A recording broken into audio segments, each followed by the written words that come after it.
Esto es Noticias Repretel, edición nocturna.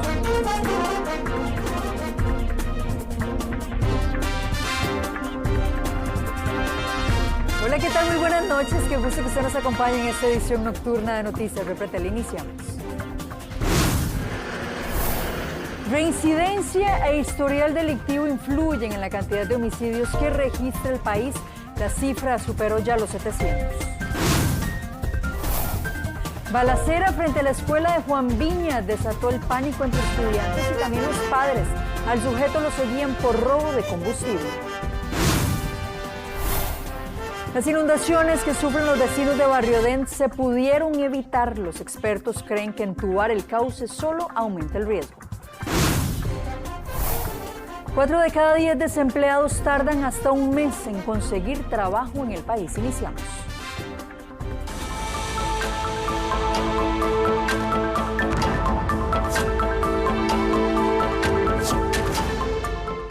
Y el Ministerio de Seguridad Pública advierte que la reincidencia impide frenar la ola de homicidios. Alegan que hay detenidos que tienen decenas de pasadas a la Fiscalía y los vuelven a dejar en libertad. Sheila Paniagua tiene todos los detalles sobre este tema. Sheila, adelante.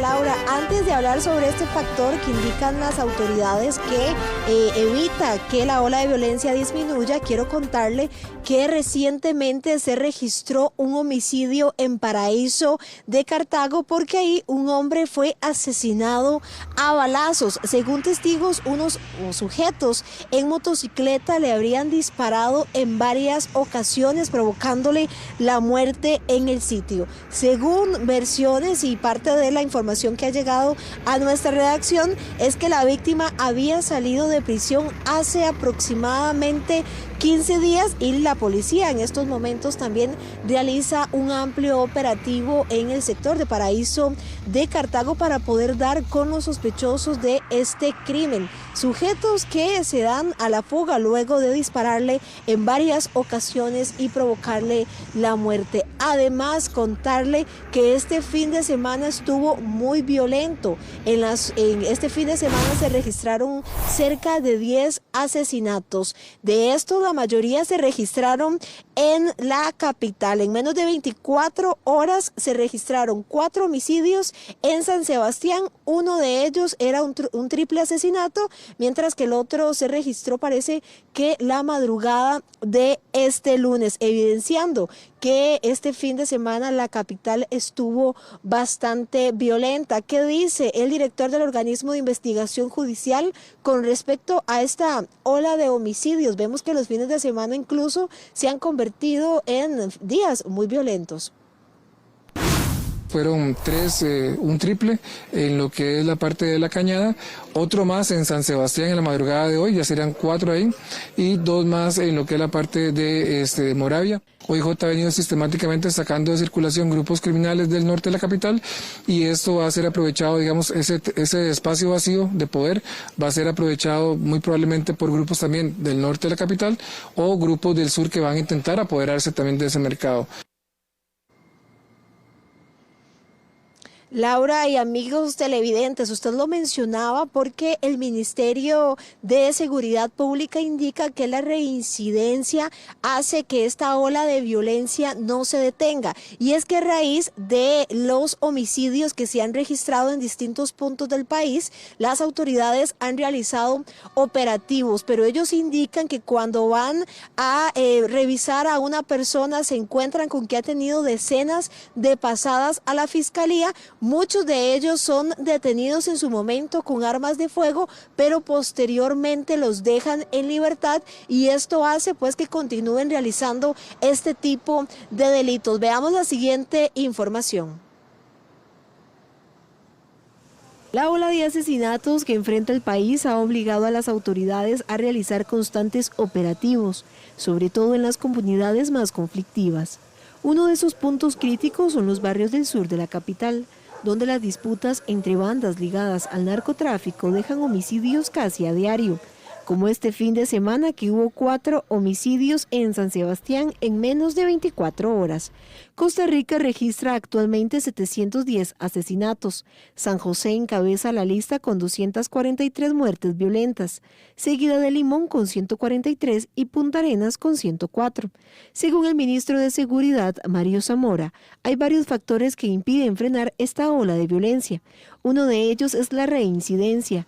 En los operativos han detenido a presuntos sicarios con cientos de pasadas a la Fiscalía, que tras ser liberados vuelven a delinquir. Muchos de los homicidas tienen decenas, y no decir cientos, de pasadas policiales y judiciales. Y son personas que el sistema vuelve a dejar en libertad.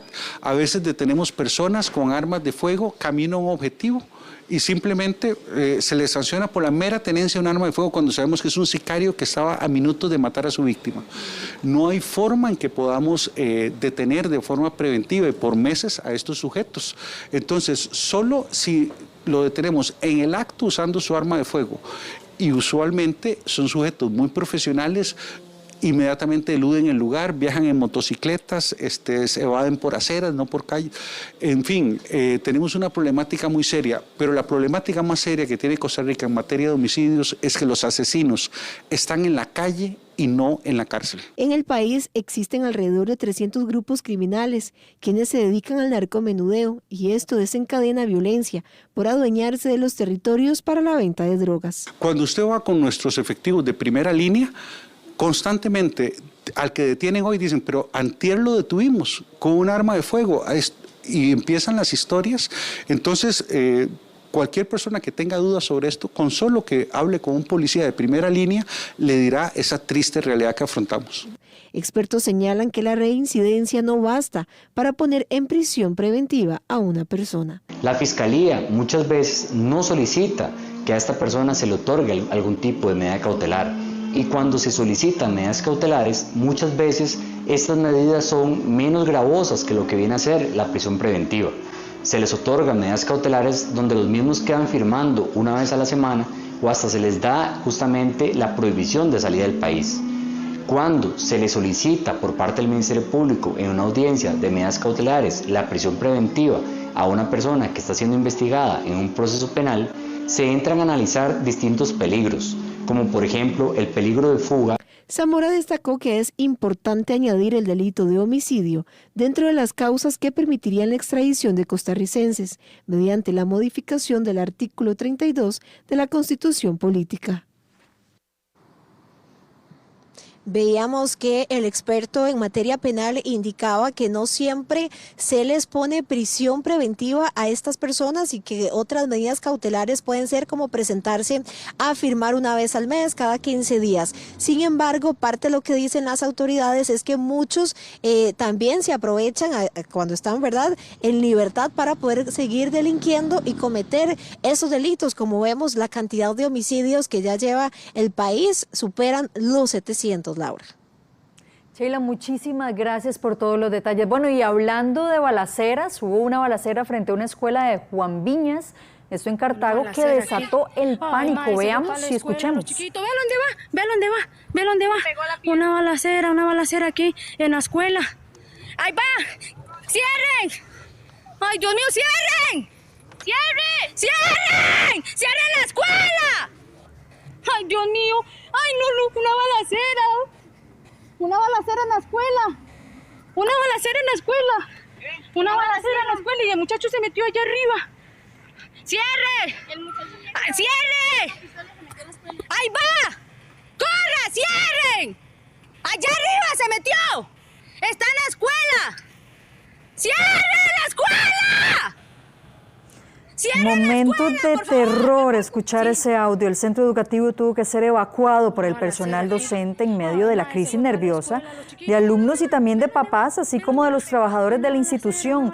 Se informó que la balacera ocurrió debido a una situación por un posible robo de combustible. La Cruz Roja atendió a varios alumnos por problemas nerviosos, pero no reportó personas heridas. El sospechoso del robo de combustible quedó detenido.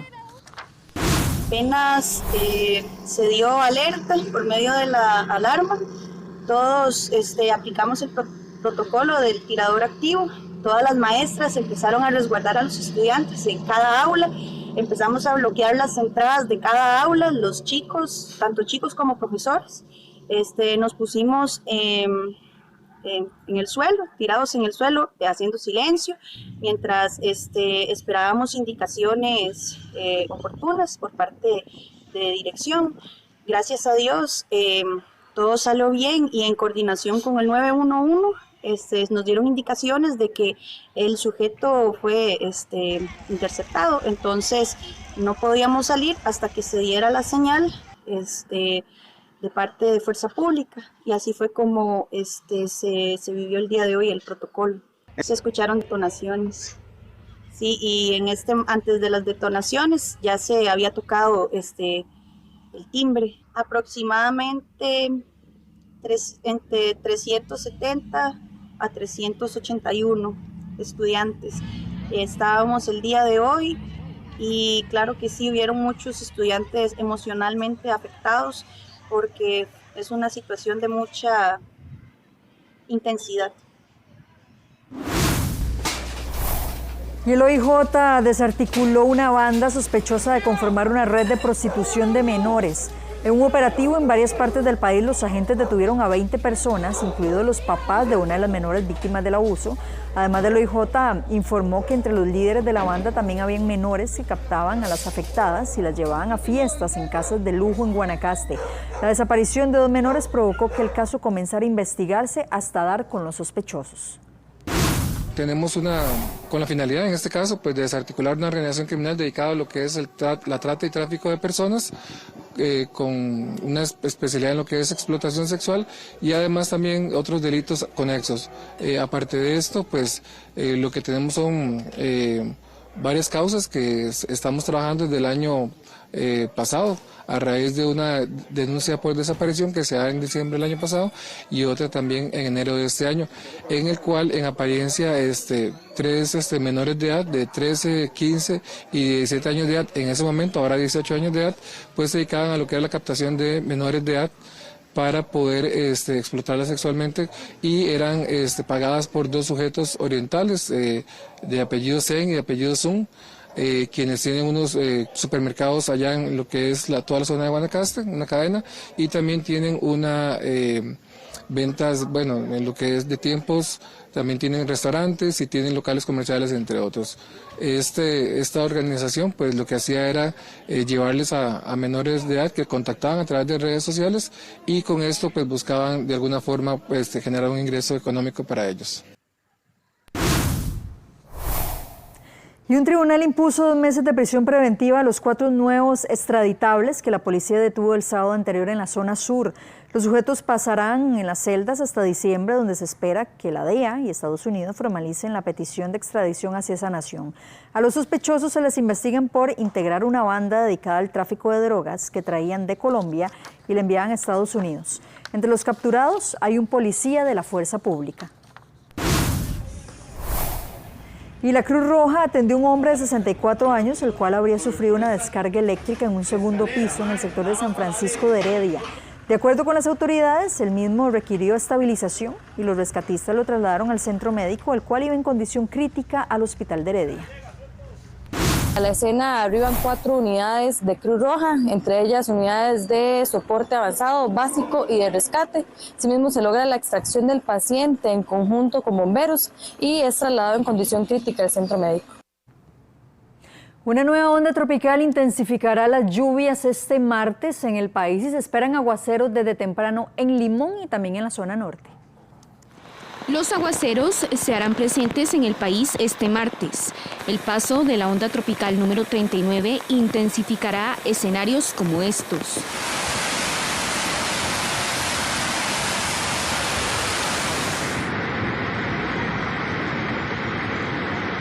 Durante la mañana se esperan lluvias en la costa de Limón, especialmente en la parte central y norte, mismas que se van a extender hacia la zona norte. Para la tarde nos estaría reforzando las lluvias en el Pacífico, especialmente Pacífico Central y Pacífico Sur. En menor medida, la zona de Guanacaste zona norte y parte del Valle Central. El Valle Central no tiene una activación significativa de lluvias, pero pueden ser localizadas, pueden ser bastante localizadas y fuertes, no generalizadas. Los expertos hacen un llamado de precaución ante la saturación de suelos que presentan zonas como el Pacífico, lo que puede incidir en el desarrollo de más emergencias como las registradas días anteriores.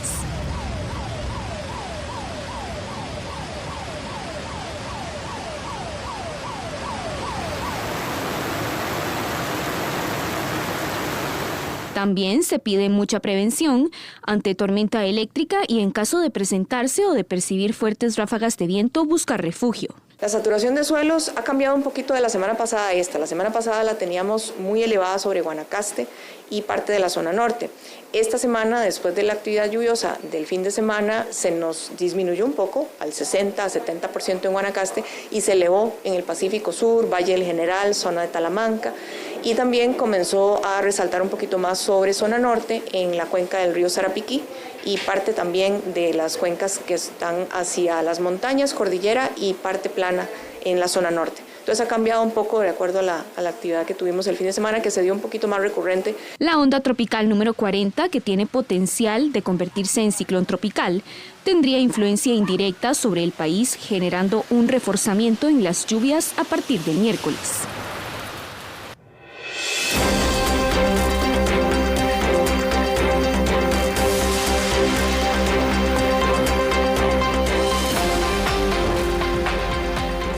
Y la emergencia que hoy golpea a los vecinos de Barrio Dent se pudo haber evitado. Según los expertos, seguir entubando la quebrada solo aumentará el riesgo de más inundaciones.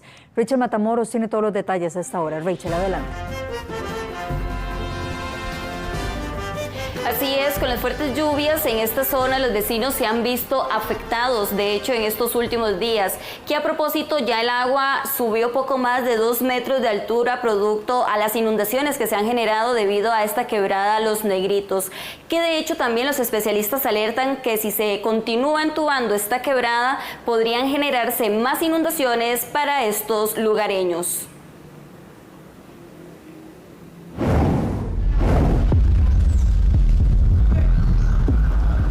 La emergencia que hoy golpea a los vecinos de Barrio Dent en San Pedro de Montes de Oca no fue producto del azar, sino de decisiones que pudieron evitarse.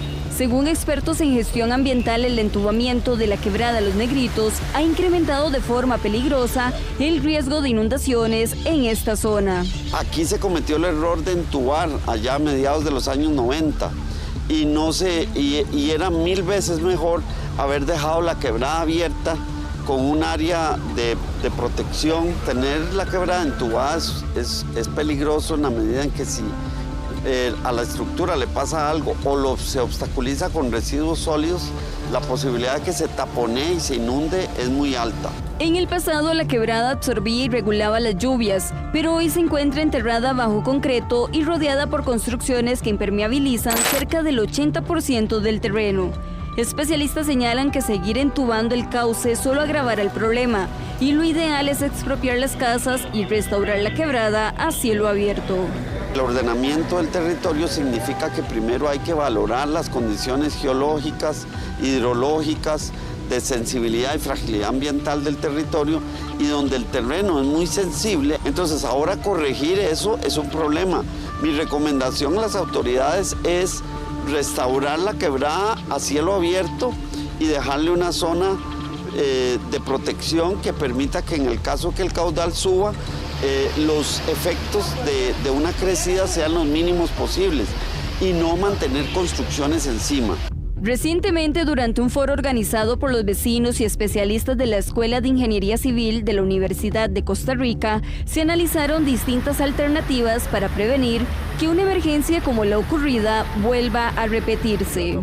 Si restauramos el cauce original, se eliminan las casas en mayor condición de vulnerabilidad y se genera un cauce que inevitablemente, al ser abierto, va a tener una capacidad lógica mucho mayor que cualquier túnel artificial que vamos a construir. Hablando desde un punto de vista hidráulico, ninguna le gana a eso. Socialmente, y económicamente no es viable. Autoridades advierten que este tipo de emergencias podrían volverse cada vez más frecuentes y severas en los próximos años, debido al avance del cambio climático. Bueno, y como veíamos, la solución más viable para los lugareños es que se pueda restaurar la quebrada a cielo abierto y que de esta forma se pueda detener el caos que se ha estado generando para todos estos vecinos, que de hecho para los mismos especialistas es necesario tomar cartas en el asunto, puesto a que no solamente estamos en estos meses lluviosos, sino que también a esta situación se suma el cambio climático. Rachel, muchísimas gracias por todos los detalles. Y bueno, este pasado domingo el volcán Rincón de la Vieja registró una nueva actividad a eso de las 11:46 de la mañana. Según el Observatorio Vulcanológico y Sismológico, la altura de la pluma llegó a unos 3.000 metros, es decir, aproximadamente a unos 3 kilómetros. Es un volcán que tiene una desgasificación que ya disminuyó en comparación de los años anteriores. Y este flujo ya no es suficiente para mantener el conducto abierto y entonces se empieza a sellar. Un incremento de la actividad en sí, es decir, que no hay un aumento de la actividad magmática, del aporte de gas profundo, de eso no lo vemos.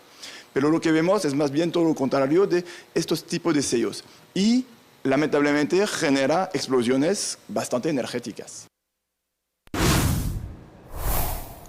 Y el MOB CONAVI, presten mucha atención porque realizan trabajos de inspección en los puentes ubicados sobre el río Sucio en la ruta 32 y sobre el río Chirripó en la ruta 4. En el caso del puente sobre el río Sucio, las regulaciones terminan hasta el 24 de octubre y sobre el río Chirripó serán del 27 al 31 de octubre, en ambos casos de 6 de la mañana a 6 de la tarde. Se hace un llamado a las personas que transiten por la zona de inspección para que respeten los límites de velocidad, así como la señalización temporal. Bueno, y las presas llegan a todas las provincias del país. Hay cantones que pasan colapsados a toda hora, pero conozca cuáles son. En este país ya nadie se salva de las presas. Hasta para ir del centro de Liberia al aeropuerto Daniel Oduber, un conductor tarda hora y media para cruzar 11 kilómetros porque la ruta 21 siempre está congestionada. Y si hablamos de la gran área metropolitana, la situación es cada vez peor, porque se habla que en las calles hay más de 100.000 vehículos nuevos. Pero el congestionamiento se está dando durante todo el día. Entonces hay lapsos en los que los compañeros nos estamos procediendo a hacer regulaciones para que no sea tan afectada la circulación. Desglosemos el panorama. El Consejo de la Promoción de la Competitividad, en su último informe, dio a conocer que hay cantones en los que transitar es un caos y da estrés. Nuestros datos revelan que en varios cantones del gran área metropolitana, más del 80% de las carreteras presentan congestionamiento durante todo el año. Los casos más críticos están en cantones como San José, Tibás, Flores, San Pablo, Goicoechea, Montes de Oca y Curridabat. A eso se les une Belén, Santana, Vázquez de Coronado y Escazú, que pese a que las vías están en buen estado, la congestión es de todos los días. Antes se hablaba de horas pico muy definidas, pero la realidad es que a toda hora hay presas. Las horas pico más críticas se mantienen entre las 6:30 y 8:30 de la mañana y entre las 4:30 y 6:30 de la tarde, especialmente en los principales accesos del Valle Central, la ruta 27 a esa caldera, la ruta 32, la General Cañas y los ingresos desde Cartago y Heredia. En todos estos puntos, los tiempos de traslado han aumentado de manera sostenida. Con el aumento de la flota vehicular también incrementan los accidentes que generan cierres importantes en las vías, ocasionando más congestionamiento. Y en los últimos 2 años ha aumentado de manera significativa la cantidad de motos y bicimotos que hay en las calles. El parque vehicular de Costa Rica está incrementando, y es que en motos y bicimotos el aumento es significativo. Y es que, por ejemplo, en el 2023 habían 352.000 motos y bicimotos, y para este año esta cifra subió a 394.000, según los datos brindados por el INS. Y mucha moto, y eso levantan a cualquiera, se meten por cualquier lado y no respetan. Las bicimotos siguen dando de qué hablar. Estos videos dejan en evidencia que es necesario que se regulen, ya que se ven múltiples incidencias en carretera, principalmente en zonas rurales. Yo trabajo cerca de mi casa, pero las presas son impresionantes a cualquier hora del día. Puede estar haciendo sol, puede estar lloviendo y yo veo que se han multiplicado mucho las motos. La cantidad de carros, motos y bicimotos es impresionante. Las presas son a toda hora. Y aquí es importante recalcar que no todos los conductores de motos son imprudentes. Es bastante muy desordenado, o sea, se meten por todo lado y todo. Y uno lo hacía también, pero hay que corregir eso, ¿verdad? Además, en el 2024 se dieron 40.000 accidentes de tránsito. De estos, 25.000 fueron en motocicletas, según la SUGESI. Andan haciendo loqueras en la calle, incluso yo me he topado motociclistas levantando la moto en una sola llanta. Llanteando, ¿qué dicen? Llanteando, ¿verdad? Asimismo, los expertos han asegurado que hace falta mejoras en el transporte público y así evitar esta congestión vehicular, ya que hay demasiados vehículos y motos circulando. Y avanza el proyecto por adquirir y poner en funcionamiento las cámaras para las fotomultas. Esto beneficiaría ante la falta de oficiales de tránsito. El proyecto de fotomultas que permitiría sancionar a los conductores en carretera avanzó a su etapa de estudios tras superar diversas trabas por trámites administrativos.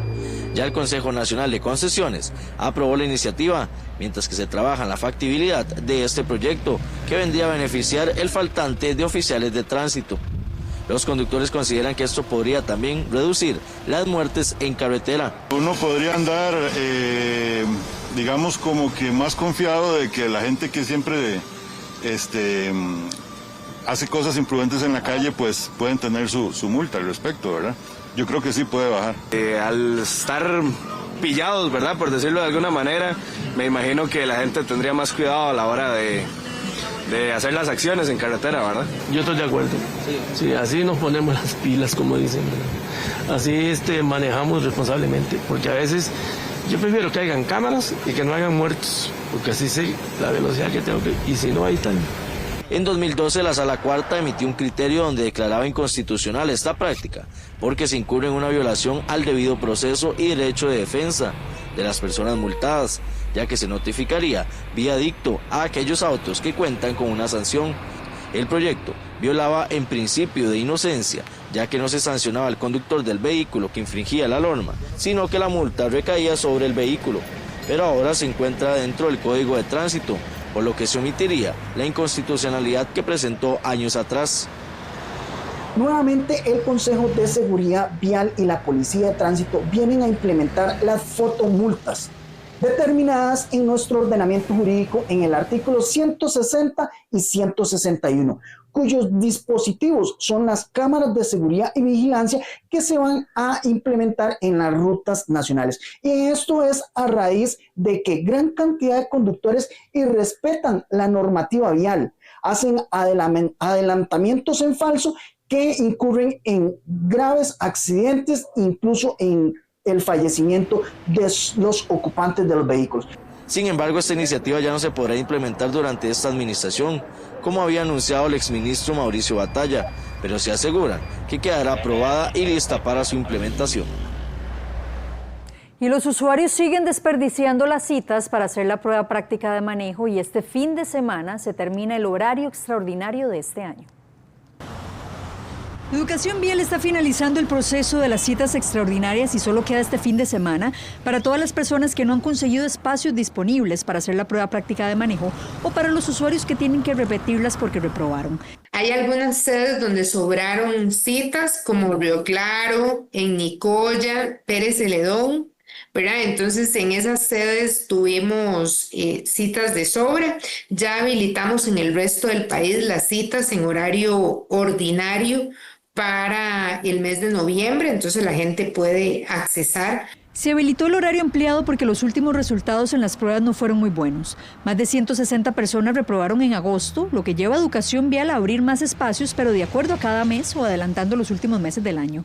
Para el viernes tendríamos 3.753 pruebas agendadas en tiempo extraordinario y de esas 2.357 las habían aprobado y 333 no se habían presentado. Ya están habilitadas las citas en horario ordinario para el mes de noviembre.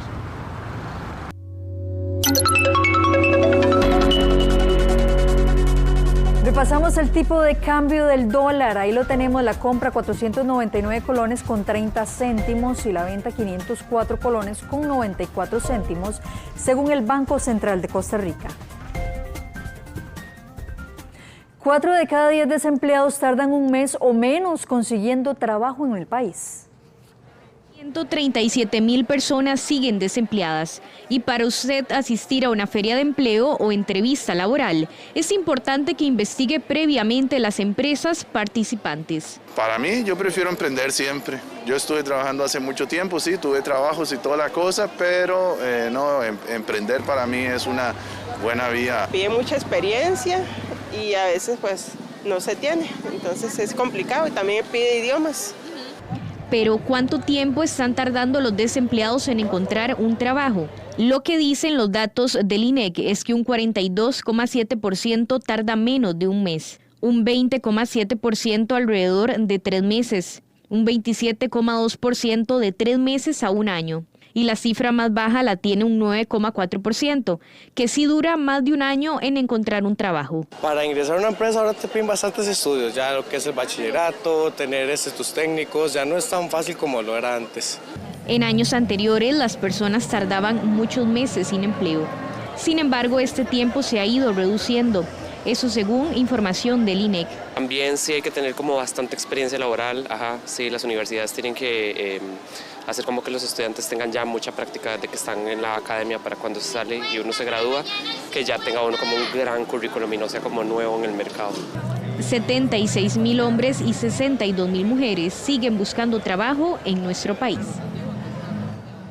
Y los empresarios pidieron un ajuste salarial del 1,63% para los trabajadores del sector privado que ganan el mínimo. El sector empresarial planteó ante el Consejo Nacional de Salarios un aumento más austero al salario mínimo para los trabajadores del sector privado, un 1,63%, que equivalen a solo 1.630 colones por cada 100.000 colones de sueldo. No resuelve nada, casi nada, porque en otras cosas suben más. Según la Unión de Cámaras Empresariales, el aumento propuesto resulta combinar dos factores, la inflación, que fue calculada en un 0%, y la productividad por trabajador, que subió un 1,63%. Los empresarios advierten que un ajuste mayor al salario mínimo podría poner en riesgo la operación de muchas empresas. Podría llevar a la informalidad a algunas empresas, podría generar despidos de algunos trabajadores, entonces ciertamente nosotros como sector hacemos ajustes responsables apegados a lo que tenemos como una estructura de compromiso. Pensamos que el aumento de 1,63 es lo técnicamente viable, favoreciendo la generación de más y de mejores empleos. El sector laboral propuso un aumento del 2,63%, ya que esperan que el costo de vida sea mayor el próximo año. Pero el problema aquí de fondo es la trampa que existe en la inflación, porque el costo de vida tenemos un costo de vida más alto del continente si incluimos el costo de la vivienda, el alquiler de la vivienda. O sea, no, desde luego que no compensa, pero eso es lo que da la fórmula por esa trampa que tenemos. Los empresarios pidieron ajustar la fórmula, porque la alta productividad de las zonas francas eleva el promedio general para aumentar salarios. Aseguran que eso distorsiona el cálculo, ya que la mayoría de sectores, como por ejemplo la agricultura, el turismo y la construcción, crecen muy poco, y un aumento salarial mayor podría afectar su operatividad. Bueno, usted tiene deudas en colones. Es importante que tome en cuenta esta información porque el próximo 23 de octubre el Banco Central tendrá reunión de junta directiva. En esta reunión se discute cómo estarán los intereses de cara a estos últimos meses de año. Se espera que los intereses en colones bajen, pero de forma muy paulatina o con disminuciones muy leves. Y Costa Rica entra en la lista de los 40 países con violaciones sistemáticas a los derechos laborales en el mundo. Aunque existen derechos laborales básicos, a menudo se pasan por alto y muchos trabajadores optan por callar. A veces me viene hasta un poquillo menos, porque se lo llevan ahí churuqueado a uno, con unas horas, siempre lo empaquetan a uno por todos lados. ¿Y por qué no los denuncian?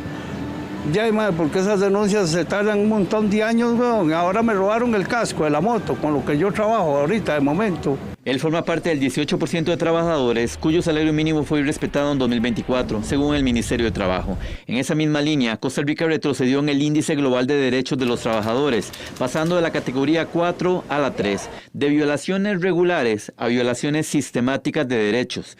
También empeoraron Argentina, Panamá y Nigeria, que cayeron de la categoría 3 a la 4. Estos informes revelan que la práctica y la protección efectiva de estos derechos no ha funcionado. Asimismo, este informe revela que hay una alta incidencia de informalidad todavía, algo que afecta a derechos laborales básicos. En esta categoría no tan prestigiosa, Costa Rica comparte posición con países como Angola, Camerún, El Salvador, Grecia, Israel, Senegal y Estados Unidos. No pagar el salario mínimo es uno de los incumplimientos más comunes que tiene Inspección de Trabajo. En ese caso, la persona puede, primeramente, por un tema de buena fe, hacer el reclamo con el patrono para que se haga el ajuste con base en el decreto. Si ya no se tiene respuesta, la persona puede acudir o al Ministerio de Trabajo e interponer una queja a la Oficina de Inspección. Los trabajadores con ingresos bajos son los más afectados. Solo el 15% de personas no pobres lo experimenta, frente a la mitad de trabajadores pobres y el 65% de quienes viven en pobreza extrema. Las entidades financieras tienen 45 días hábiles para realizar una investigación sobre estafas informáticas. Sin embargo, hay preocupación y molestia por el tiempo que tardan en devolver el dinero. Las estafas en Costa Rica han aumentado más de 400% en los últimos años. Y desde la Defensoría de los Habitantes están preocupados del tiempo que tardan en devolver el dinero a los costarricenses afectados por estas estafas. Desde la Defensoría alertan que no hay una norma que establezca el plazo en que debe ser reintegrado este dinero. Todos los días hay ataques, todos los días hay gente que está, digamos, llegando a caer en estas trampas y definitivamente es una lucha constante que implica estar perfilando y sabiendo qué es lo que está pasando, inclusive en lugares tan distantes del mundo como Myanmar y lugares de estos, ¿verdad?, para poder uno interpretar qué es lo que viene hacia acá y prevenirlo. Las entidades financieras deben hacer una investigación en donde se aporte prueba y se le explique al consumidor cómo se dio esta estafa. En este caso se establecen 45 días hábiles, según la Oficina del Consumidor Financiero, para que los bancos hagan dicha investigación. La entidad tiene que hacer la investigación de qué fue lo que sucedió, aportar las pruebas y notificar al consumidor en esos 45 días hábiles. La Defensoría de los Habitantes considera que el proyecto de ley 23.908 es una oportunidad para robustecer la protección financiera. Señalan que se regularían los plazos y el procedimiento. Aún faltan más mecanismos que protejan al consumidor, ya que hay entidades que tardan más de 120 días, según lo advierte la Defensoría. El reglamento 1012 de la SUGEF establece que las entidades financieras tienen que hacer una investigación donde se le explique al consumidor y se aporte prueba de que el consumidor, ya sea fue el que dio la información o si hubo algún tipo de vulneración a lo interno de la entidad financiera. Los bancos han reforzado la seguridad e implementado nuevas medidas. Han establecido controles preventivos, detectivos para identificar patrones transaccionales atípicos. Sin embargo, todavía hay debilidades. Y los expertos prevén un incremento en el consumo de gas LP para finales de este 2025. Cada vez son más las personas que recurren al gas LP como opción para cocinar. Según los expertos, se proyecta un incremento en el consumo para finales de año. Y es que, de acuerdo con datos de la Autoridad Reguladora de los Servicios Públicos, diciembre es el mes donde más se utiliza gas LP en hogares y comercios. Tanto a mediados de año, que están las vacaciones de verano, como a final de año, sobre todo en diciembre, como lo mencionás, hay picos de un 40% más del consumo de GLP y eso le ponemos mucha atención, sobre todo para mantener el abastecimiento del país, para tener la logística con Recope, que se amplíen los horarios, se amplíen los días, porque además hay mucho feriado. pero sí es básicamente porque las personas tienden a hacer muchas actividades sociales, ¿verdad? O están más en la casa y cocinan más, o hacen muchas carnes asadas para final de año, se van a hoteles y todos los hoteles, las cocinas y las lavanderías normalmente trabajan a gas. En el último año, las ventas diarias de gas crecieron un 8%.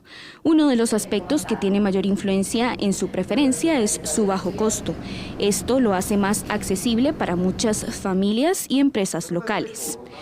Pues es un momento de pico de consumo de servicios y de hacer actividades sociales, entonces pues la cantidad de gente que compra cilindros para parrillas o utiliza servicios en hoteles y restaurantes que necesitan el gas para operar, pues llega a su punto máximo y se refleja en el consumo año con año. El gas LP alcanzó su precio más bajo de todo el 2025 este mes de octubre. Actualmente se ubica en 7.003 colones. Las mujeres representan la mayor parte de personas usuarias. 1 de cada 8 visas americanas de turismo y negocios son denegadas en el país. Pasaporte devuelto y papel verde en mano. Señales claras de que la visa americana no llegará. Vaciar, mi hija ya cuenta con visa.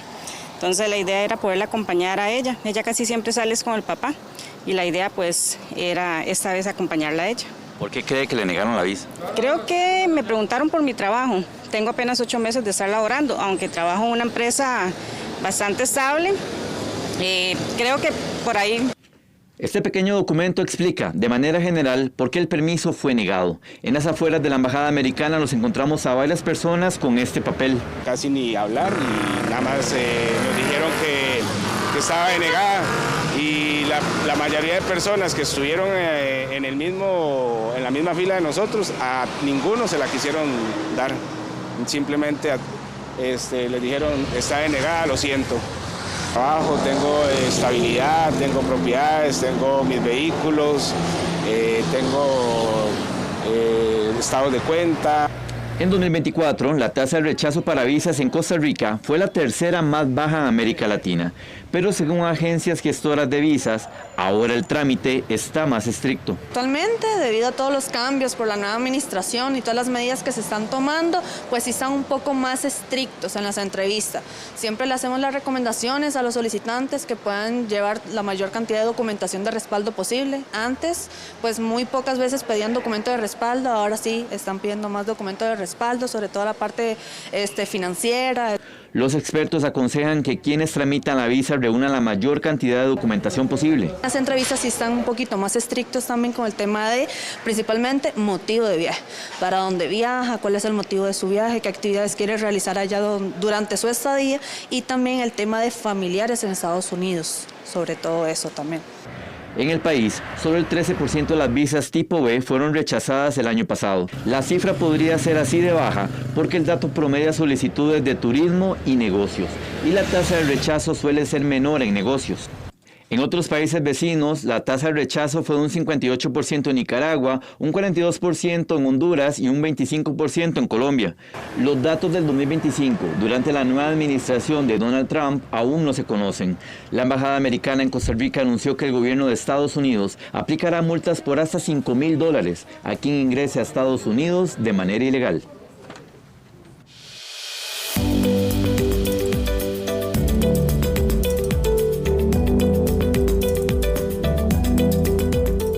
La tecnología no para en el mundo de la medicina porque una novedosa cirugía en el cerebro permite minimizar los movimientos involuntarios que sufren los pacientes con algunas condiciones médicas especiales. Bueno, Fabricio Quiroz está aquí en el set y nos tiene todos los detalles. Fabricio, adelante.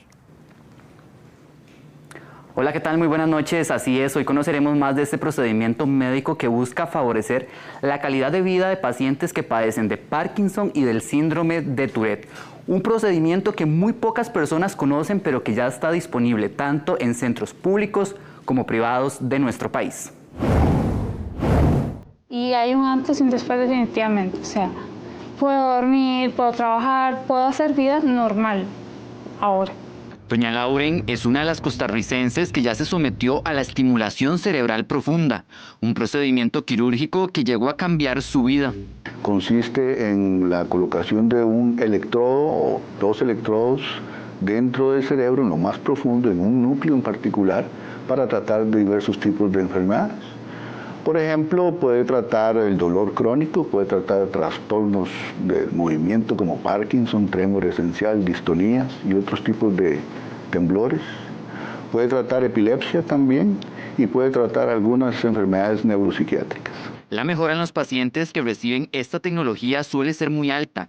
Incluso en algunos los síntomas desaparecen por completo. No, en realidad lo que va a hacer es modificar la enfermedad, va a darle una mejor calidad de vida al paciente, pero no lo cura. Lo que provoca es una mejoría en lo que son los sintomatologías, la puede reducir bastante.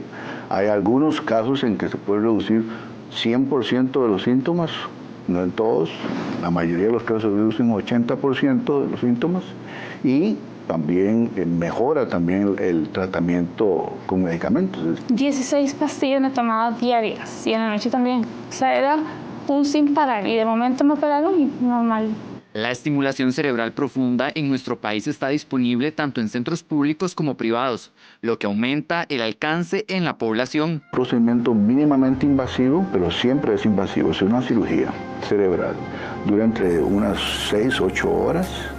El paciente puede hacerse bajo anestesia general o puede hacerse preferiblemente con una pseudoanalgesia en el cual el paciente necesita estar despierto luego durante el procedimiento para poder comunicarse con él, para poder determinar si el tratamiento está siendo efectivo.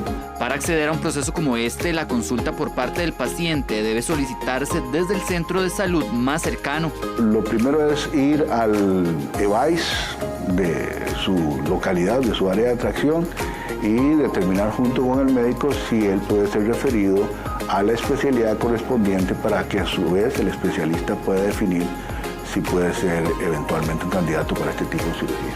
Un equipo interdisciplinario de cada centro médico valorará la condición médica del paciente y si aplica someterlo al procedimiento quirúrgico. Doña Lauren forma parte de las 160,000 personas en todo el mundo que han recibido estimulación cerebral profunda para diversas condiciones neurológicas.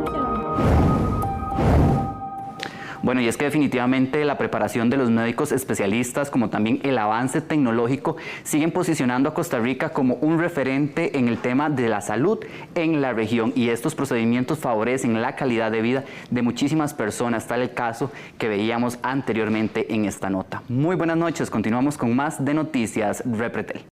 Nos vamos, muchas gracias por su compañía, los esperamos este martes, 5:50 de la mañana. Muy buenas noches, feliz descanso.